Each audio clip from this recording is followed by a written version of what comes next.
Hi, and welcome to Five Big Things for the Future of ESG.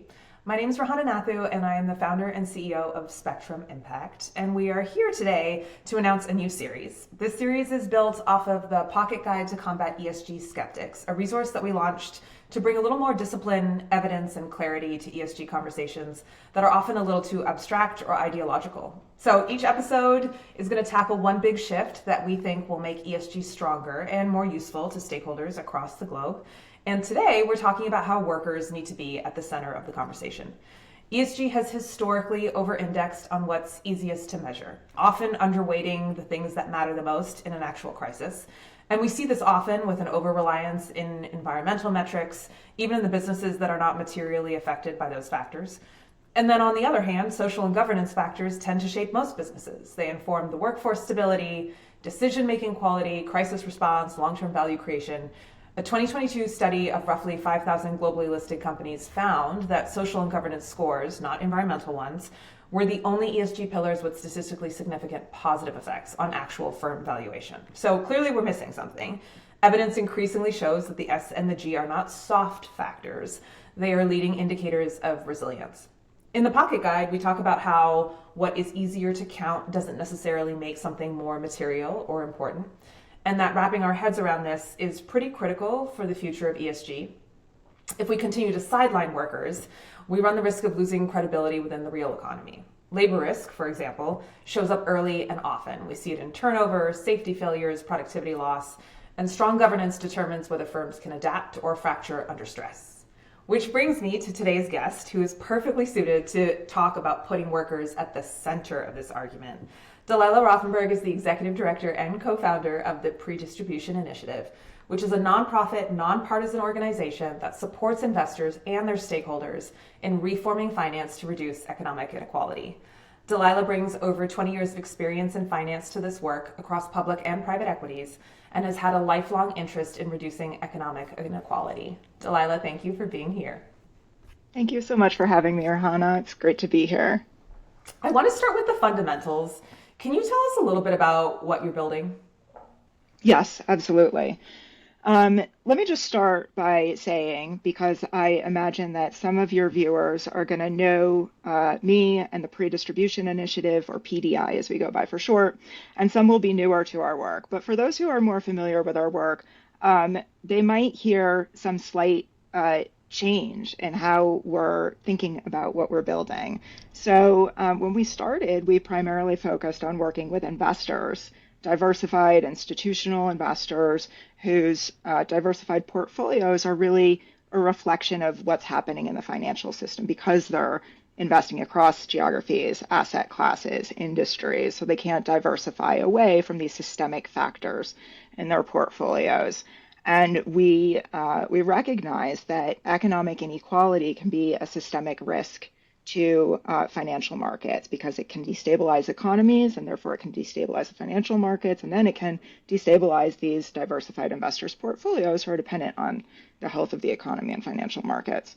So we started with a focus on working with investors to help them understand how they contribute to economic inequality, often inadvertently, but just through the way practices in the market has evolved, and then how they're affected by economic inequality financially in their portfolios so that they can see the incentive to change.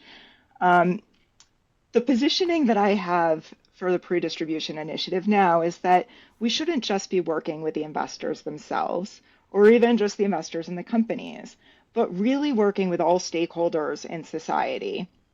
This is actually something that we've had since our beginning. We always said we're focused on multi-stakeholder engagement and co-creation, but it was a little too professional and structured. And I really think what we need to do is we need to build a movement and foster a zeitgeist and a total paradigm shift with all these different stakeholders working together: investors, companies, workers, communities, small and medium-sized enterprises, urban and rural areas, really working together to identify what are those pathways through which economic inequality can be reduced, and how do we pursue the appropriate pathways for a given context. And I think with the rise of populism that we're seeing today, these are the very constructive solutions that can address populist grievances. I'm wondering, when you talk about inequality being a risk, which I think is such a important framing, right? You're not leading with like, it's the right thing to do, whether we have a personal opinion about that at all. It's a systemic risk. Can you talk a little bit about how that resonates or doesn't resonate with some of the audiences that you work with? I'm just curious about that. Yeah, I don't think it's immediately obvious to a lot of people. A lot of people think about the economy as being very a zero-sum game-ish, right? So, as an individual actor in the economy, you want to maximize your return, and that probably comes at the expense of others. Um, I think, with the rise of an appreciation of diversification in markets and an understanding of how markets are very interconnected with complex supply chains that span across geographies and different stakeholder groups and, different inputs into a transaction. It can be natural inputs from nature. It can be people in terms of human capital or social capital, communities hosting an infrastructure project, or, financial capital. We're recognizing that there are real trade-offs to negotiate as we pursue returns in any given transaction. And when we decide on a particular trade-off, the negative impacts that can come from that trade-off can accumulate to become externalities in the economy, right? Negative externalities or positive externalities if they're positive impacts. And those externalities can then destabilize markets. And so I think it's really, tracing those pathways and feedback loops through which those externalities accumulate to then destabilize markets and diversified investors' portfolios that really needs to be communicated more clearly to different stakeholders throughout the economy. And that's a lot of work that we're doing with initiatives like one we co-founded called the Task Force on Inequality and Social Related Financial Disclosures. We're also producing a lot of research right now on how inequality, for instance, can destabilize markets through market imbalances, where the accumulation of wealth, or even the accumulation of when we think about inequality, we think not just of inequality between individuals or households, but also inequality between firms or inequality between regions. And that can lead to collapses in segments of the market that can become contagious. And it can also really disrupt monetary policy with central banks. And so we're doing a lot of work around that right now. I love this because I think it also just reminds folks of just quite frankly how interconnected sort of all of the different parts of the supply chain are in a way that we didn't used to talk about. In the Pocket Guide, we say that to our knowledge, there isn't a company on planet Earth that doesn't use either people or planet to fuel its productive capacity. We're in the age of AI, so that could change in the near future. But at present, these are your productive assets. And it's always a little bit of a head scratcher when people say things like, well, the laborers are just laborers. They are a productive part of how you work and what you can create. And so there's always just a little bit of cognitive dissonance, I think, when people talk about or deprioritize, I think, worker health and wellness and access. You hinted at this a little bit with the current moment we find ourselves in, but I wonder if you could just talk more about why it's feeling so urgent to you right now. Why do you think that this is something that we need to be spending time and attention on now more than ever? Yeah, well, I want to, so I'm going to speak to that. And I also just want to speak to your point about, sort of like inputs into a transaction, because Please. I think that, one of the biggest issues right now is that, and this has been an issue for the past few decades, and, I guess you could go into it and see where things were a little bit worse or a little bit better. But, you know, a lot of people talk about shareholder primacy as, being a problem. And, when we think about shareholder primacy, we basically, are taking a step back and we're thinking, okay, why does a company exist, right? Like, why does it exist? Well, it exists to produce products and services for society, right? Like there's some sort of demand for the product or service, or they think they're solving a societal issue. And they might need workers or increasingly machines to produce those products and services. But they don't necessarily need outside capital. Um, and so, why are the outside investors so prioritized in a transaction or in a company, and they Right. get to make so many of there's a certain amount of decisions that need to be left to management, but investors do have disproportionate influence in how companies are run and how profits are distributed. And yet you think about workers like workers for Tesla who take enormous risk and create enormous value for the Right. company, and they're not participating in the equity upside alongside the executives and the investors. Right. And, you know, corporate executive compensation in the United States for large companies has gone up by over 1,000% since 1978. And worker pay has only gone up between 20 to 30% during that time period. And why? Right. It's because of the structure of pay. Why aren't workers also compensated with equity alongside investors and executives? They're just so undervalued. And workers are really important to produce the aggregate demand that society needs for capitalism to even work. Mm-hmm. So, um, so we're seeing that as wealth concentrates, the marginal propensity to spend of the wealthy is much lower than that of everybody else. Right. Um, and so there are real concerns that are arising about what's going to happen to aggregate demand, what's going to fuel consumption. Um, and, I'll say also that I was listening to the CEO of Anthropic in a Wall Street Journal interview, I think it was recently. And he said, Yeah. with AI, we're going to potentially see, I think he said, 5 to 10% GDP growth a year and have 10 to 20% unemployment. And I thought to myself, how is that possible? Yeah. So I Right. thought, you know what? I have an enterprise subscription to Claude.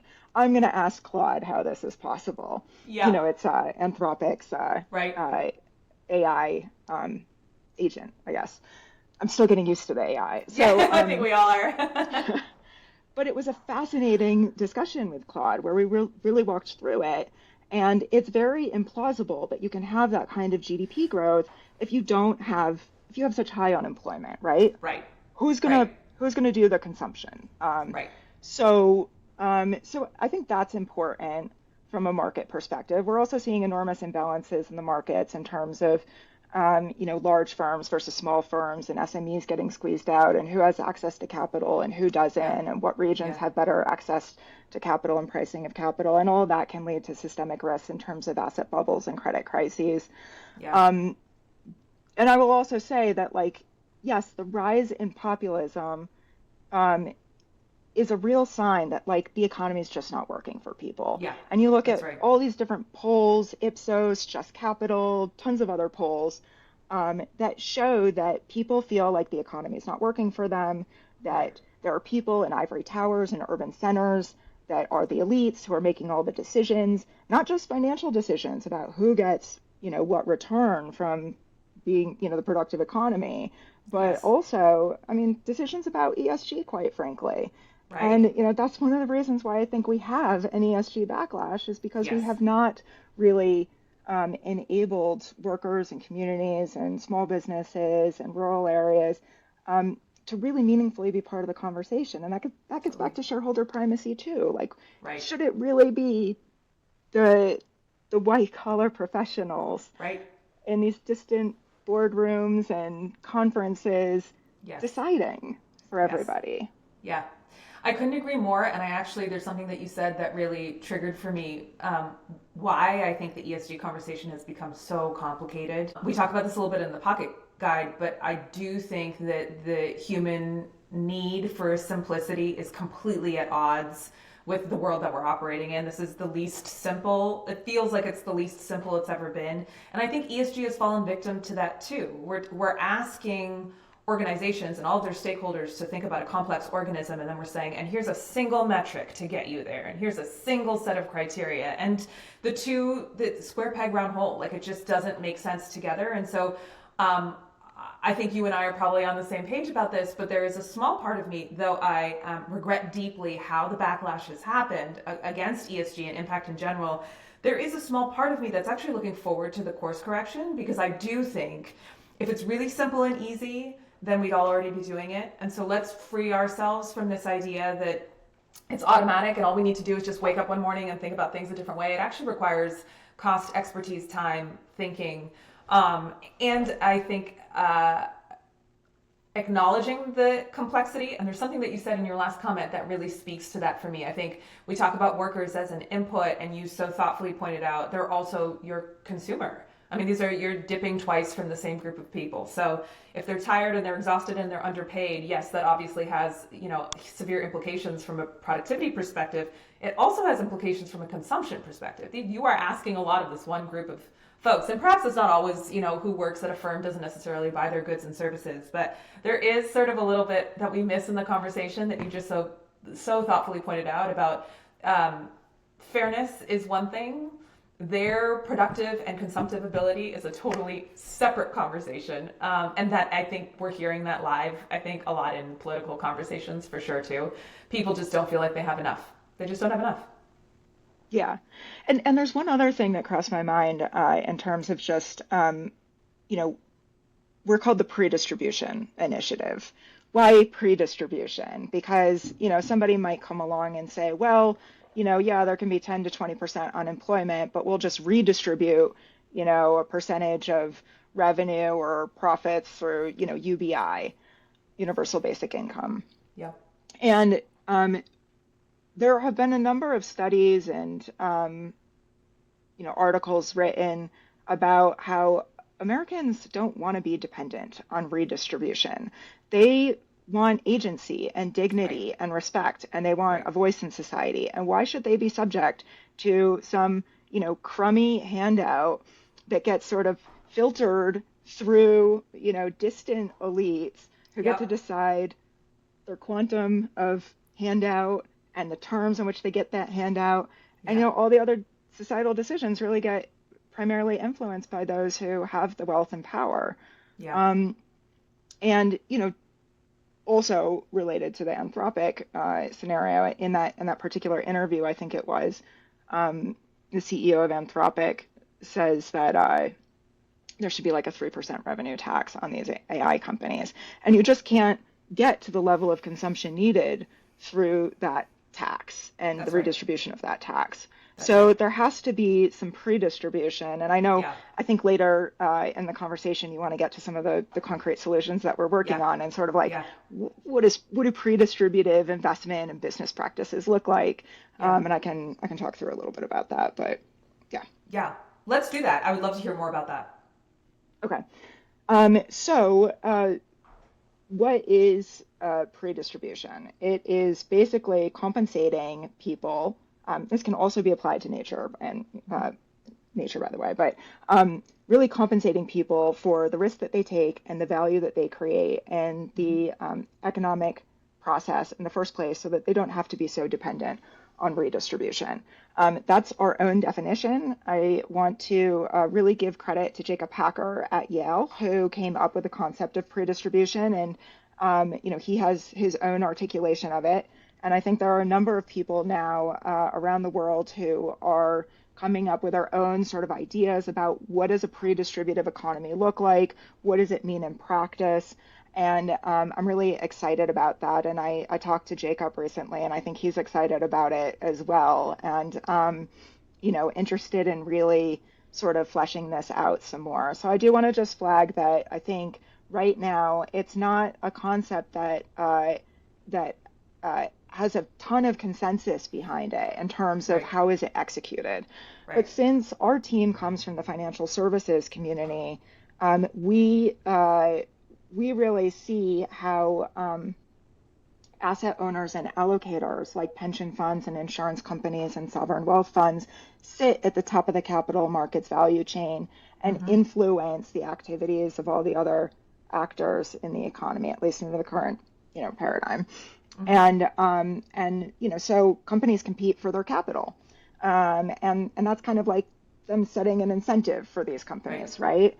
So So we often think about predistribution starting in the financial system with the investors thinking about how can they incentivize, at least in this current paradigm that we're in, where investors do have disproportionate influence relative to other stakeholders, how can they influence companies to share more wealth and influence with workers and communities, and how can they do it?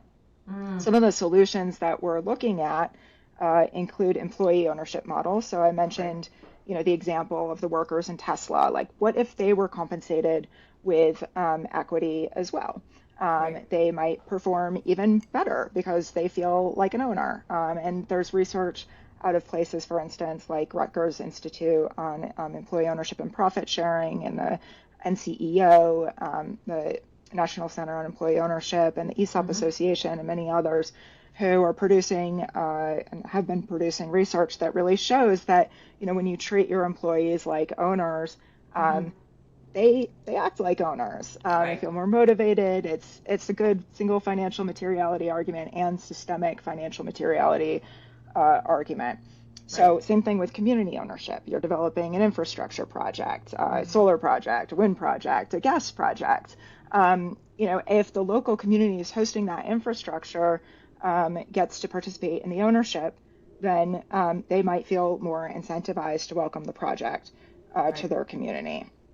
And I should say that we're also looking at multi-stakeholder governance models like workforce directors, where workers can have a member of the workforce sit on the board of directors to have the same fiduciary duties as other directors, but really bring that workforce perspective.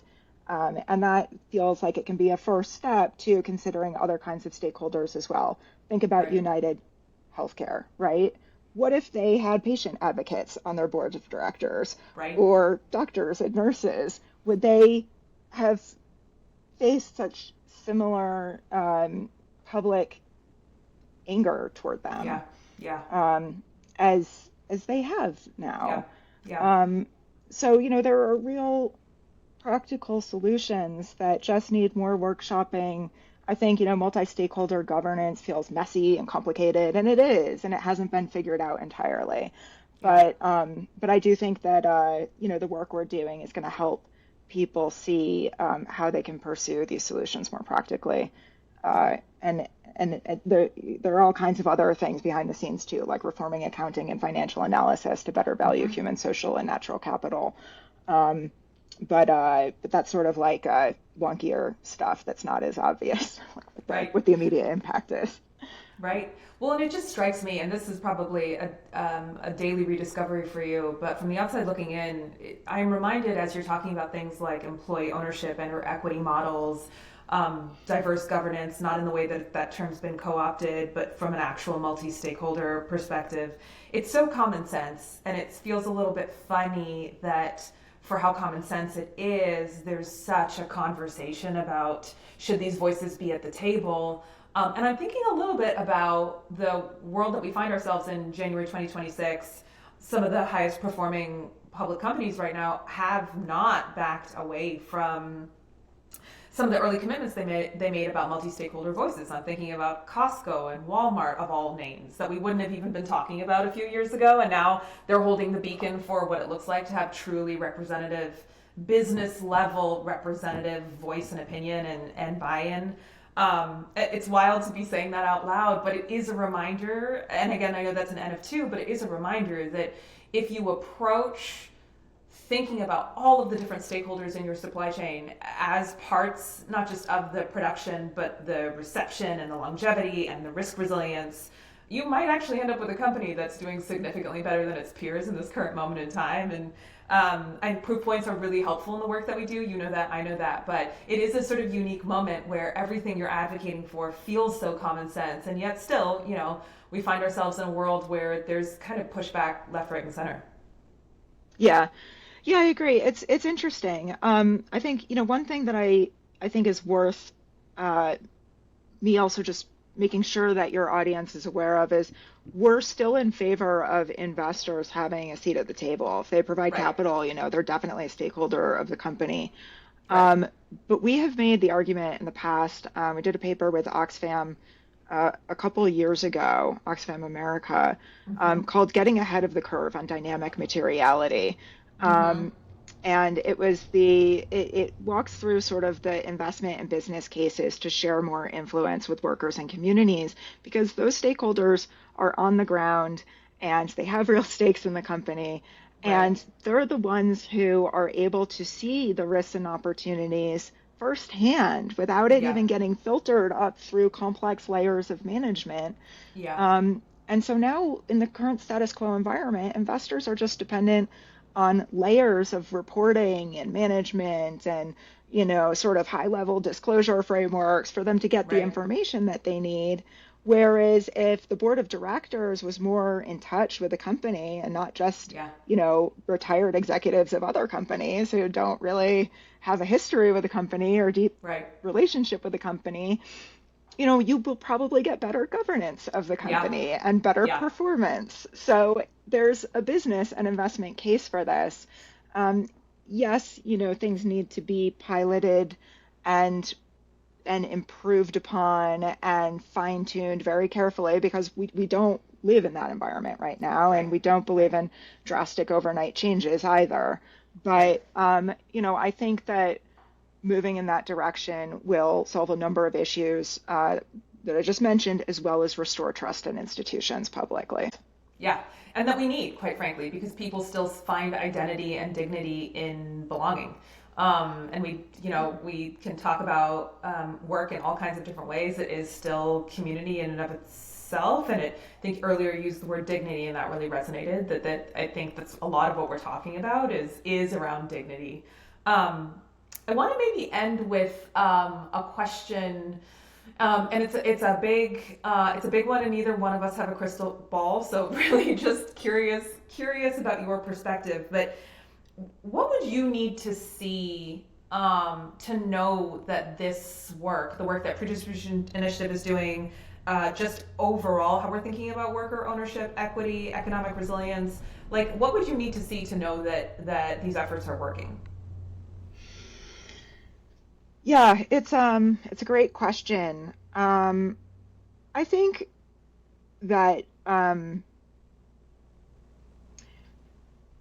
that sometimes when I talk to people about multi-stakeholder governance or workforce directors, I hear them say, "Oh, well, just having one worker on the board isn't going to make a difference. They're going to feel tokenized and marginalized." And so I think that is a great point. Totally agree. Mm-hmm. I don't think that's like it's a nice step in the right direction, but if it's not quickly followed up with what's the rest of the board composition, what's Yes. the training, um, you know, I I worry that that will fail. And Yes. so, I don't really believe in um, quick wins if they're not followed up by more comprehensive programming. So that's one thing. I Yeah. think, once you have a multi-stakeholder board, you really need to evaluate the performance of the company and, monitor the health of the economy as this pattern ripples through the rest of the economy. Um, you know, all the things that we're looking at right now at the Predistribution Initiative in terms of the health of the economy, the health of financial markets, the health of, a particular individual company financially, um, the health of the stakeholders who are inputting into the company and the company depends on for financial success, all of those need to be monitored. So I Yeah. think I think one of the challenges with the Predistribution Initiative is we don't have um, simple, catchy Yeah. answers to Yeah. things. We take a very systemic approach, and yeah, a lot of things need to fall in place and Yeah. be monitored. Yeah. I can relate to that. We wrote a guide about ESG and called it a pocket guide, and it is in no way pocket size. So it's just, I think, difficult to try and make this simple and accessible. But I am part of the reason that we wanted to do this series and hear from folks like you is to, while we acknowledge that that's true, there also are organizations that are really, really, really trying to get concrete. And even if that's limited by how complex and interconnected these things are, there are truly organizations out there that are trying to take I think a lot of theory and sometimes some hand waving and turn it into what does this mean for you. And so I hear you on not having the pithy, catchy phrase, maybe we'll figure it out together, but it's probably also just indicative of how complicated and important this work is at the same time. Yeah. Yeah. Thanks. Well, no, please, we're in this boat together. I so appreciate your time and your wisdom and your expertise, Delilah. Thanks for coming and joining us and talking a little bit about what this works like in practice. We really loved having you, so thank you. Thanks so much, Rahana. Thanks for all that you do.